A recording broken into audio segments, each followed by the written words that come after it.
discussing yesterday the Machlekes, the Rambam and the Ramban, as to what is the nature of Techiyas Hameisim. That according to the Rambam, Techiyas Hameisim is an event that will occur during the Yemos HaMashiach. We don't know when, not necessarily at the beginning. And it will simply give tzaddikim extra years to be able to do more and more mitzvos at a time of Mashiach when it's easier, and therefore they will be marbeh their Chelek in Olam HaBa. And after a life expectancy, I can't tell you how many years, but they will go back and they will be Zeichet to Olam HaBa. Now, it would stand to reason if I would ask you the question, will mitzvos be kept at the time of Techiyas Hameisim? I mean, according to the Rambam, the answer has to be yes, because the whole tachlis of Techiyas Hameisim is to give these neshamos another life where they can do more and more mitzvahs. So, but definitionally, according to the Rambam, it's mukhrach that the period of Techiyas Hameisim. In fact, it's interesting. According to the Rambam, it's not even a period, because essentially plenty of other people will be alive anyway. It's not like everybody's dead and they come back to life. In the middle of Mashiach, right? Let's say we're alive when Mashiach comes, so people will come back. According to the Ramban, one can have a shaila. Will there be mitzvos at the end of the day when there's this Techiyas Hameisim? And I'll come back to this a little later. Yeah. According to the Rambam's explanation of everything, why would it be that people tuck in their tzitzis in a cemetery if everyone's coming back to do more mitzvahs later? Right. Well, the answer is because right now they can't do it. So even though they will come back, but they can't do it now, so that's considered to be making fun of them, that they can't do these mitzvahs right now. Okay, so now let me just share with you a Gemara. Really, it's a little bit of a digression, but it's an interesting vort from the Vilna Gaon. The Gemara in Pesachim has a brisa that about Rav Yehuda ben Basera, who was a Tana, and he lived in a town called Netzivin. Netzivin was not in Israel. Netzivin is in Bavel. He lived in Bavel. And there was a local guy that would boast every year. He said, every year I go to Jerusalem for Pesach, and I pass myself off as a Jew, and I eat the Korban Pesach. I join a group and I eat the Korban Pesach. And remember, the Torah specifically prohibits non-Jews from eating the Korban Pesach. It's an Isser D'Oraisa of a non-Jew eating the Korban Pesach. And he boasts to Rav Yehuda ben Basera, every year I get to eat from the Korban Pesach. So Rav Yehuda ben Basera said to him, but did you ever eat from the tail of the lamb? The tail is full of good fat. Now, again, you have to know a little bit of background. The alya, which is the tail, is not eaten at all. It is sacrificed on the mizbech. It's part of the right. So he said to the person, when you get back to Yerushalayim for the next Pesach, be sure to ask for the alya. All right, so he said, okay. So he gets back, he passes himself off as a Jew, they're dividing the Korban Pesach. He says, hey, I want to have the alya. He says, the alya? They look at him and says, the alya is burnt on the mizbeach. Why do you want the alya? And then they said to him, who told you to ask for the aliyah? He said, the great rabbi, Rav Yehuda ben Basera. So they realized that Rav Yehuda ben Basera was trying to reveal that this guy is not Jewish and he doesn't know any halacha. So the Gemara mentions they actually killed him. Now there's a whole discussion, why did they kill? What gives them the right to kill him? It's true that when a non-Jew violates the 7 commandments of Noach, he can be killed, but eating the Korban Pesach is not one of the prohibition against eating the Korban Pesach is not one of the Sheva Mitzvahs Bnei Noach. All right, so the Meforshim say that once the Torah says a guy is not allowed to eat from the Korban Pesach, if he eats from the Korban Pesach, he's a gazlan, he's stealing. And Gezel is one of the Sheva Mitzvahs Bnei Noach. There is, of course, another question, though. Okay, so let's assume the guy is transgressing theft by passing himself off as a Jew, and therefore under the Noachite code, he's chayiv misa. Does that mean anybody can kill him? Is that vigilantism? Meaning, I could kill a guy if I see him. Normally, if I see a Jew being machal Shabbos, I can't kill him. We have to have a Beis Din. We have to have a Sanhedrin. There has to be warning. Now, good, under the Noachite code, you don't need warning. That happens to be true. But still, don't you need some type of court to sentence him? Okay, I'll leave that as a question for now. But it does say that the person was killed. Okay. So Tosfos asks the kasha, why is Rav Yehuda ben Basera in Bavel? Why didn't he come to Yerushalayim to bring the Korban Pesach? And even if he was unable to travel for the first Pesach, he should have come for Pesach Sheni. I mean, in other words, you don't simply stay in Chutz La'aretz and don't come up for the Korban Pesach. The Torah gives you a second chance, but you got to take at least a second chance. So Tosfos gives a very interesting teretz, which is a very big chiddush. Tosfos says, Rav Yehuda ben Basera did not own any land in Eretz Yisrael, and he who does not own real estate in Eretz Yisrael is exempt from bringing the Korban Pesach. Now, let me explain why this is a chiddush. There is a din in the Gemara that says, if you don't own land in Eretz Yisrael, you are patur from the pilgrimage festivals, meaning 3 times a year, which includes Pesach. Every male is supposed to come to Yerushalayim, to come to the Beis HaMikdash, and they are supposed to bring an olas re'iyah, a burnt offering, when they see Hashem or when Hashem sees them in the courtyard of the temple. These are the shalosh regalim. Many people are exempt from the shalosh regalim. Women are exempt. And one of the exemptions, this is in the Gemara itself, is a person who does not own land in Eretz Yisrael is exempt from the mitzvah of Aliyah L'Regel. But just because you're exempt from Aliyah L'Regel, that doesn't mean you're exempt from Korban Pesach. You may still have to show up at least for Pesach to bring a Korban Pesach, even if you're not mechuyev in Aliyah L'Regel. So the chiddush of Tosfos, this is a chiddush, this is not in the Gemara. The chiddush of Tosfos is that kishem, that mi she'ein loy karka, is patur min ha-re'iyah, olas re'iyah, the pilgrimage re'iyah. Mi she'ein lo karka is actually patur from Korban Pesach. That is a chiddush of Tosfos. That is not in the Gemara. The Gemara only says, mi she'ein lo karka, you're patur from the pilgrimage. But you still have to bring a Korban Pesach, which means de facto you're going to have to make the pilgrimage for Pesach. Tosfos is Machadesh, the same exemption carries over to the Korban Pesach. All right, this is Tosfos. The Vilna Gaon asks the following kasha. Unless you are a ger, or descended from gerim, maybe we don't know if we are, but if you're not, if you are a direct, unbroken Jewish descendant, by definition, you own some land in Eretz Yisrael, whether you know it or not, at least if you're a male. Because basically what happened was, the land was divided in the days of Yoshua, and it gets passed down through generations and generations and generations of Yorshim. So the emes is, it says every Jew owns at least 4 amos. By the time it reaches you, it might be subdivided a lot. But every Jew owns 4 amos of land in Eretz Yisrael. Now the truth is, I'm not sure why that's inevitable. I mean, let me give you a simple example if a person doesn't have any land at all. I mean, let's imagine you have a man who got land in the days of Yoshua. The man has a son and a daughter.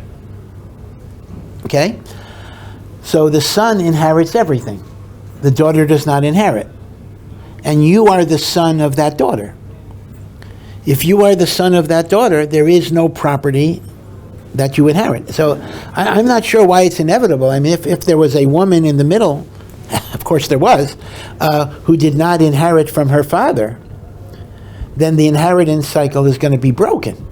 So why is it inevitable that everybody owns 4 amos of land in Eretz Yisrael? Yeah. What about the daughter's husband, your father? I'm sorry, say again? The daughter's husband? Right. Yeah. If you're born, that means you also have a father.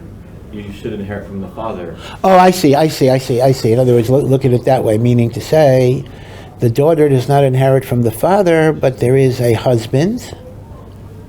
Okay, I hear you. I mean, unless, even then I could imagine a lot of scenarios where a daughter who had brothers marries a man whose mother had brothers. In other words, by the time you make a chart going down hundreds and hundreds of generations, you could actually have a scenario where neither parent is an owner of property with nothing to pass down.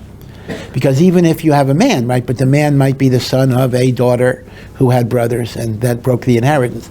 So the inheritance could be broken in every way, because remember, the land was divided to a specific pool of people.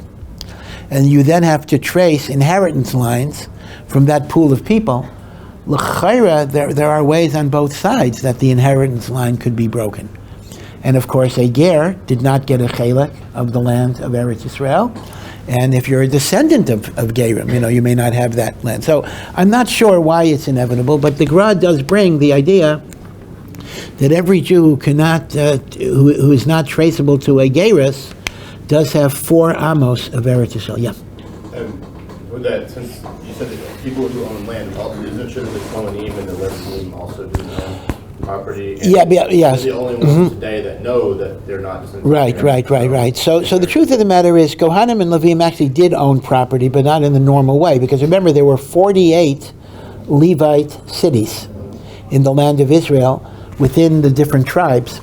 And when we say they don't own land, that means they don't own, like they're not concentrated as a tribe. They're dispersed throughout the Jewish people, but indeed they did have ownership of the Levite cities, and that is why they're chayiv in Korban Pesach. Yeah. What did the Rav mean that the 4 Amos would be subdivided?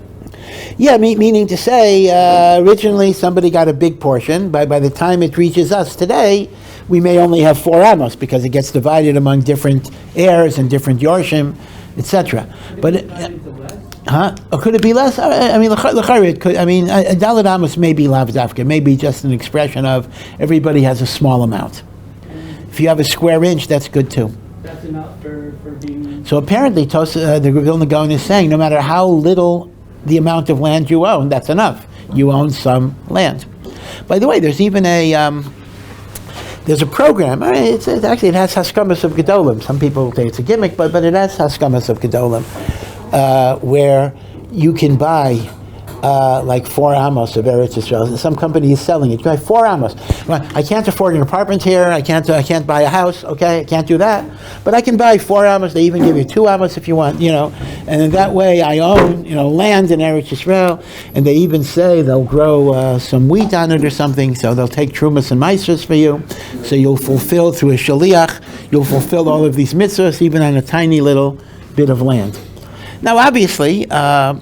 It's a way for a company to make money on this, but Lamaisa, the Gedolim have said that there is a certain zechus in just owning some land in Eretz Yisrael, even if it's very tiny and you can't live on it, and in that way you also get to fulfill the mitzvos tuliyos bi'aretz on Shemitah, that your 2 amos is not farmed, so you have the mitzvah of fulfilling Shemitah and all of this. You can actually, there's a website, you can actually check about how to, I got a letter from somebody saying they're so excited, they bought, 4 amos in Eretz Yisrael. Okay, Einachinami, Taka, maybe a mitzvah. But the Gemara asked the Kasha, well, actually, according to the Gemara, that shouldn't be necessary. You already own 4 amos in Eretz Yisrael. Right? Like the Gemara, you have a raya the other way around.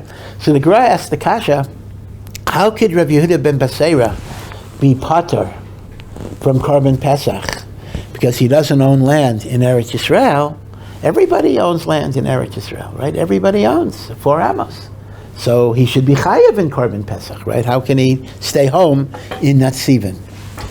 So the Gemara gives a beautiful, beautiful, ingenious teretz based on a Gemara in Sanhedrin. This Gemara, the story I told you, is in Psachim, and the Gemara says, with another Maisa in Sanhedrin, we could be miyashiv.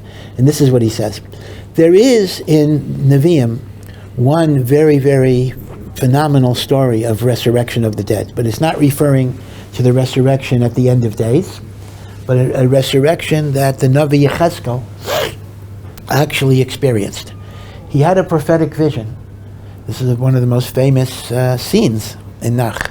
A prophetic vision of a field that was filled with bones. They weren't even connected, just dried bones.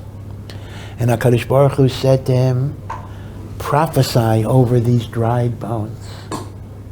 And what happened was the bones started connecting to each other, and then there was, muscle and skin and nerves, and they became alive. And essentially the purpose of the Nevuah is that Hashem asks Yecheskel, "Hatechyena ha'atzama Yisraela," is there any way that these bones can have life? And Yecheskel said, no, they're dead, they're bones, they're not even they're not even corpses. And Hashem said, just as these dried bones, which seem so lifeless and so incapable of regeneration, regenerate and become alive, so too the Jewish people after the Churban Beis HaMikdash and after the Golus will be revived, will come back to life. It's a beautiful prophecy of comfort. Now, there is a fundamental machlokas. How do you understand the scenario of the dried bones?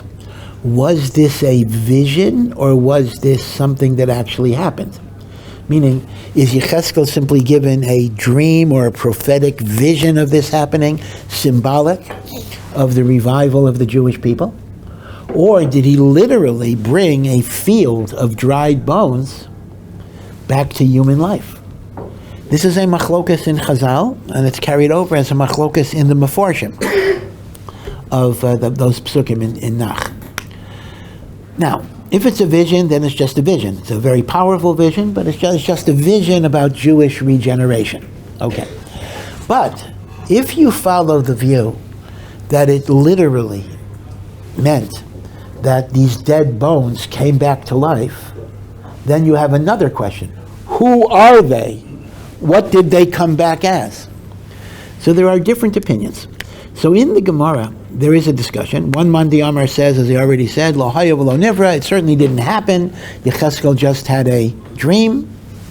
But Rav Yehuda ben Basera got up and said, it most certainly did happen, and I am a descendant of those people who were revived, and these are the tefillin that I was left by my great-great-great-grandfather, who was one of the Atzamas HaYaveshis.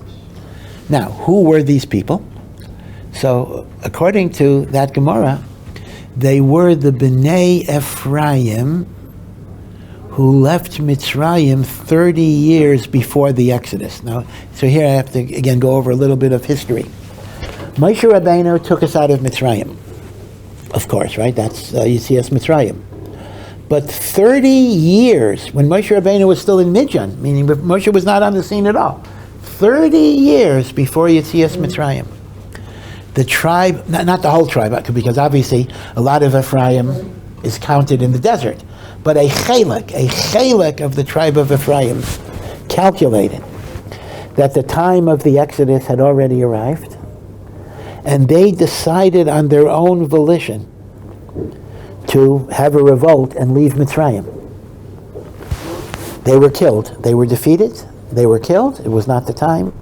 And these are the Bnei Ephraim, and these are the dried bones that Yecheskel revived. Now, just to digress for a moment, why did the Bnei Ephraim think that that was the time to leave? So let me explain this. At the covenant of the parts, the Bris Bein Absarim in Parshas Lech Lecha, Hashem told Avram, your children will be enslaved in a land that is not theirs for 400 years. And after the 400 years, I will judge and punish the nation that enslaved them, and your children will leave with great wealth. This is called the Bris Bein Absarim, the covenant of the parts. Now, what does it mean, the 400 years? We know the Jews were in Mitzrayim only 210 years. So what does Hashem mean, 400 years? So Rashi says the 400 years means from the birth of Yitzchak, who is your seed, until the Exodus will be 400 years. And indeed that is the case. From the birth of Yitzchak till the Exodus was 400 years. Now, so we have two different dates. 210, 400. Yetzias Mitzrayim is 210 years from our arrival in Mitzrayim. It is 400 years from the birth of Yitzchak. Now, I'm going to add a third date. In Parshas Bo, when the Jewish people left Mitzrayim, it says, oh, this Galus lasted 430 years. 430 years? It was only 210. What's the 430 from? Answer, 430 from the Bris Bein Absarim. The Bris Bein Absarim was 30 years before the birth of Yitzchak. So, Yetzias Mitzrayim was 430 years from the Bris Bein Absarim. It was 400 years from the birth of Yitzchak. It was 210 years from the actual descent into Egypt. That's how we reconcile the three numbers about Yetzias. By the way, this does raise a fascinating interpretive problem of chronology. Let me just raise the question very quickly. How old was Avram Avinu when Yitzchak was born? 100 years old. The Bris Bein Absarim was 30 years before the birth of Yitzchak. That means Avram was 70. But how could Avram be 70? Hashem did not tell him Lech Lecha to go to Eretz Yisrael till he was 75. So how could the Bris Bein Absarim in Eretz Yisrael be when Avram is 70 if there was no Lech Lecha till Avram was 75? So based on this, the Rishonim actually say Lech Lecha is not Avram's first trip. Avram had actually traveled to Eretz Yisrael before that on his own and experienced the covenant. Then he went back to visit his father, and Lech Lecha is the second time Hashem is telling him to go. He made a pilot trip. I advise people sometimes for Aliyah. Machlokas about that. Some say pilot trips are good. Some say no. Aliyah requires that you burn your bridges. Pilot trips, you're not really committed. I'll go back if it's not comfortable. So whatever. But Avram did have this pilot trip. Okay. Now, the Toos of Bnei Ephraim can now be understood beautifully. Bnei Ephraim knew that Yetzias Mitzrayim is 400 years from something, because that's what Hashem said to Avram. They thought it was 400 years from the Bris Bein Absarim, which was 30 years too early, because we count the 400 years from the birth of Yitzchak, which is 30 years after the Bris Bein Absarim. They counted from the Bris Bein Absarim, and therefore they said Hashem promised 400 years from the Bris would be Geula. It's a time for Geula. Right? So the cheshbon is not just arbitrary. I mean, there is a specific reason why they left 30 years early. Because they interpreted the 400 years of the Bris Bein Absarim as running from the Bris rather than from the birth of Yitzchak. Yeah? How do we understand Ibn Ezra's reading of the Bris Absarim, that he actually says it's from that moment that it's 400 years? I'm going to have to look. I'm not... Maybe I'll ask later today. Okay, let me look at it. If the evidence says it, that's going to be a big. That is going to be a big problem, because after all, the Torah does say in Parshas Bo, 430 years. So remember, we have three numbers. Okay, it's important: 210, 400, 430. The way Rashi understands it, 210 from the time Yaakov came down to Mitzrayim, 400 from the birth of Yitzchak, 430 from the Brit Bein Habesarim. Yeah. Going to the Bnei Ephraim, leaving, how could they just leave? Weren't they slaves, first of all? And also, wouldn't everyone else be like, why are you guys leaving? Well, yeah. Now remember, Moshe Rabbeinu was gone for many, many years, right? Moshe Rabbeinu grew up in Paro's house, but then he ran away to Midian.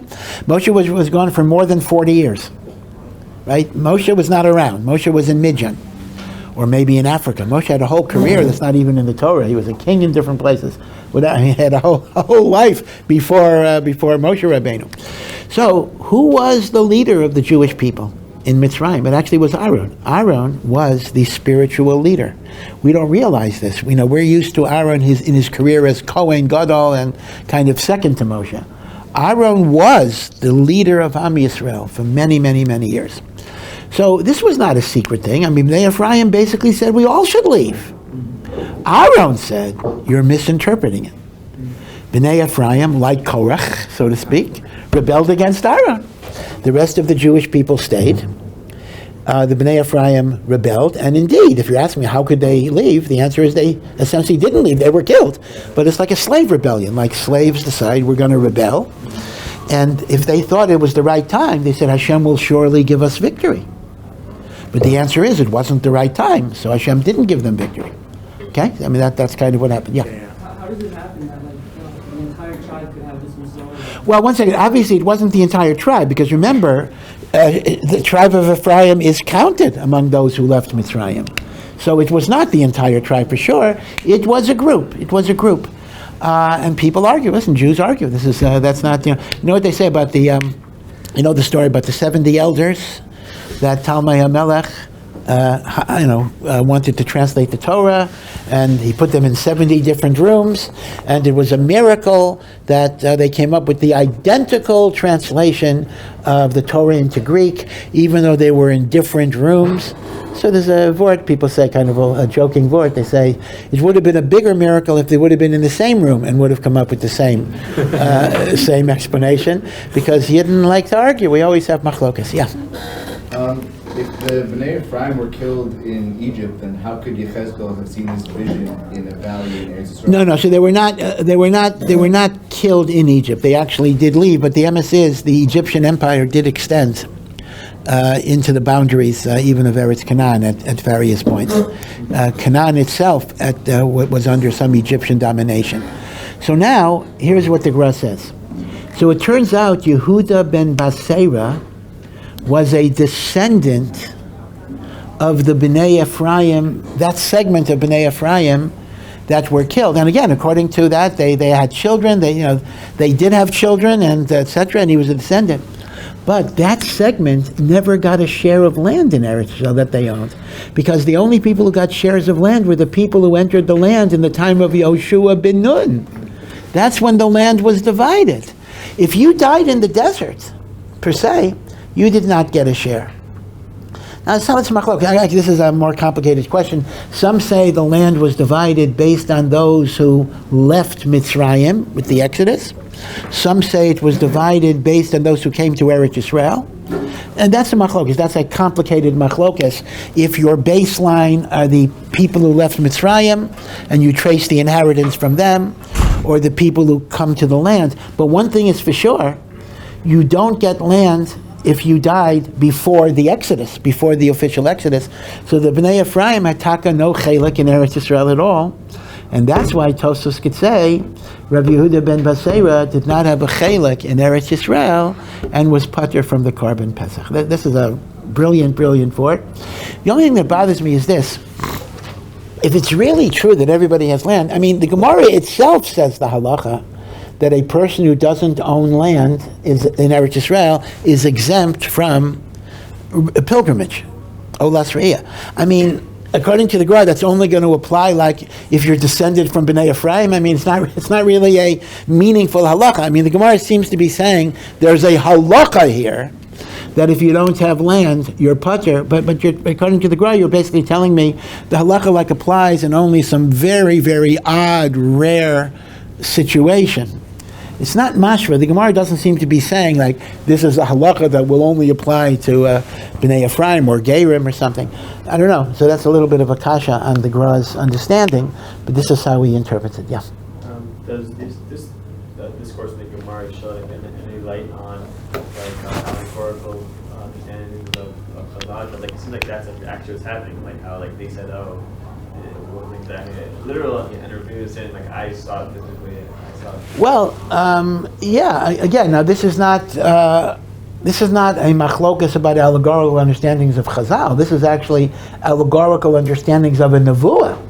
This is in Tanakh. The Atzamas Hayaveshes is in the book of Yechezkel. It's in the book of Yechezkel itself, and we have a machlokas in Chazal. Is this treated? Well, it's a little different. We're not really saying it's allegorical. We're saying it's a vision. I mean, that's a little different. In other words, he did have a vision of bones coming to life, but it was a vision. Remember, I think I spoke about this. Another example of this machlokas, type of machlokas, is the Navi Hosea. is commanded to marry a prostitute, because Hashem wants him to show that even when a wife is unfaithful, you're still connected to her. So I'm connected to the Jewish people, even if they wander away from me. So imagine a Navi being told to marry a prostitute. So there's a machlokas. Is this like a dream that he's having, a prophetic dream to teach him a certain point, or did he literally marry a prostitute? Right. So you have many machlokim throughout in the Mefarshim and in the Midrashim, whether certain things are considered to be a dream. In fact, the emes is the Rambam in the Moreh Nevuchim says Avram's whole encounter with the three angels was a dream. It didn't happen. Avram has a dream after his birth of three people coming to him, three, in the form of, angels in the form of people, blessing him and etc. The Ramban has a real problem. Well, where does the dream end? because there's a narrative here. The angels come to him, and then they go to Sodom, and then they destroy Sodom. I mean, what? Is Sodom being destroyed a dream also? Meaning the Ramban has a kasha, you're telling me the three angels visiting him is a dream. At what point do we segue back to reality? So the Ramban takes strong issue with the Rambam, and the Ramban basically says that this actually happened. But I don't think he's arguing on the possibility of other things in Nach being dreams and the like. In fact, the Rambam even says it by Bilam's talking donkey. Again, it's consistent with the Rambam's overall rationalist approach. He says there was no donkey that actually talked to Bilam, but Bilam has a dream in which his donkey is talking to him. Like we could dream, your donkey is talking to you, whatever it would be. And once again, the Ramban is Chelek, and indeed Chazal seem to be Chelek, because they even talk about Bilam's donkey getting killed, so it shouldn't be a bizayon that they're going to say, oh, look, this is the donkey that was talking to Bilam, giving Bilam Musar. Yeah. So I guess the idea is that if someone is a ger or descendants of Gerim or descendants of this part of Bnei Ephraim, that they couldn't, it wouldn't be like a real Kenyan if they bought land in Eretz Israel because it belongs to someone else. So So the problem basically is, I'm sorry. My question is, I hear there's a machloket about, for example, if you talk about places like Eilat, that some people say that it gained Kedusha when Shlomo Melech conquered, and some people say still that some people say no. But if the sheet is correct that it is, could a ger buy, or Sinith ger, or these Ephraim people, could they buy a piece of land in a lot and then they would have a part of it since they're not taking anyone else's land? You see what I'm saying? Or you're assuming that it has the holiness of Eretz Yisrael. If that's true. That might be a possibility. Yeah, it might be a possibility. Again, as I say, Eilat, there's a very big machlokas. There are many shittas say, and I think this is the prevailing custom among the Frum who live in Eilat, not so many, that you keep 2 days of Yom Tov in Eilat. I think that's so. Most people in Eilat don't keep 1 day of Yom Tov, but halachically you're supposed to keep 2 days of Yom Tov, because it's mamish treated as chutz la'aretz. Yeah. So this question may be completely like a big tangent, and if it's outside, it's fine. Yeah. It's cool. But how does the Ramban explain the 10 makot? How does the Rambam explain? Rambam or Ramban? Which did you ask? Rambam is the rationalist, right? Yes. That's how does he... So again, this is a complicated question. The Rambam does not deny miracles. He does not allegorize everything. He says Kriyas Yam Suf happened. The 10 makos did happen. Part of the problem is, this goes back to what we discussed yesterday about logic versus practical impossibility, meaning all of the 10 plagues are things that can exist on some naturalistic level, so God could do them supernaturally. Blood, even though blood seems, water can turn red in different ways, etc. Frogs, all the other things, certainly plagues. So since these are things that can exist in nature, so God can do them miraculously. But he says, talking animals, is something that's just impossible. Although, I don't know, maybe the Rambam never saw a parrot, I don't know, and the like. So it goes back to the notion of certain things being considered logically impossible, and therefore under the rules of logic it couldn't exist. Although I'm not entirely sure why that would preclude angels appearing to people. I mean, that doesn't seem to be logically impossible. And yet, the Rambam treats that as an allegory as well. Not as an allegory, as a vision. But one thing for sure, do not walk away thinking that the Rambam denies the notion of the miraculous. But he simply says the miraculous has to kind of be a miracle that mimics something that could exist in nature in some way. Off of that, what about the talking snake in Bereshit? Well, you're going to have a similar type of issue. That's why the Rambam may allegorize much of the beginning of Bereshit in that way, precisely. Jonathan Sachs, Alav Hashalom, was very much criticized in the religious world for saying that the beginnings of Bereshit are Mishalim, but the truth is that there is much in the Rambam that would support that particular reading.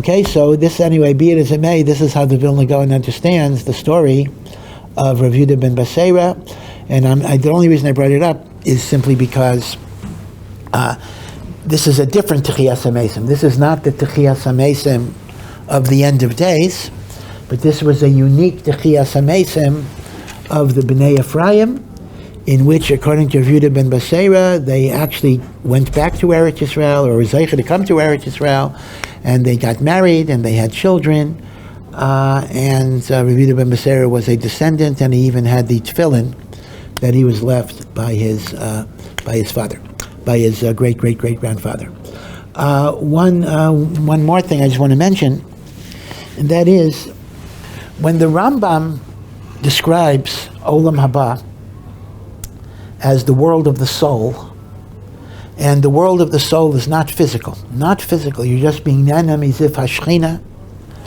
So the proof text that he cites is a Gemara that says the words Olam HaBa ein bo lo achila velo shasiya. Olam HaBa does not have eating or drinking. Tzadikim yeshvim, the righteous sit.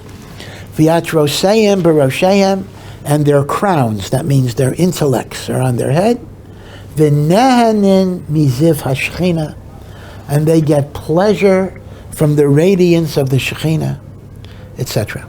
So says the Rambam, that's Olam HaBa. Olam HaBa is the world of the neshama. So here's the question I want to ask. According to Ramban, you'll recall, the very term Olam HaBa is not a reference to the world of the neshama. There is a world of the neshama. That's where you go now, when you die, after Gehenna. But the word Olam HaBa is not a reference to the world of the neshama, but it is a reference to the existence after resurrection of the dead that's going to be permanent.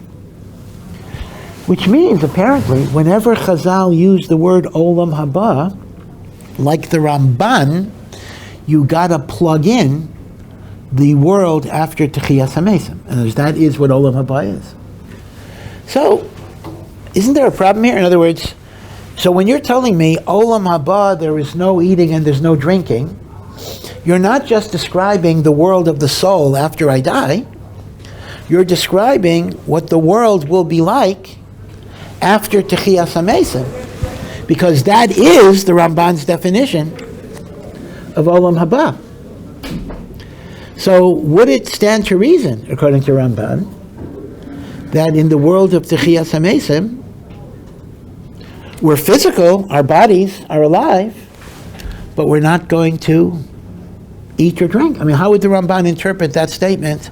Olam HaBa ein lo achila v'lo shasiya.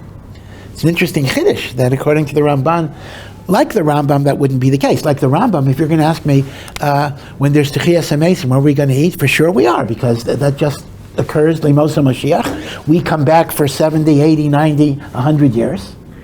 So yeah, we're going to eat. I mean, we're just living in the world again.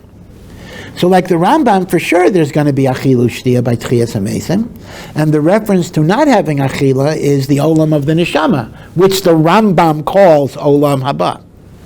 But like the Ramban, if Olam HaBa is the world of Techiyah, so are Chazal saying that we're not going to, even though we're in physical bodies, we're not going to eat or drink, right? Something to think about. How would the Ramban interpret that particular mimer. So, Bez Hashem will be mamshech next week.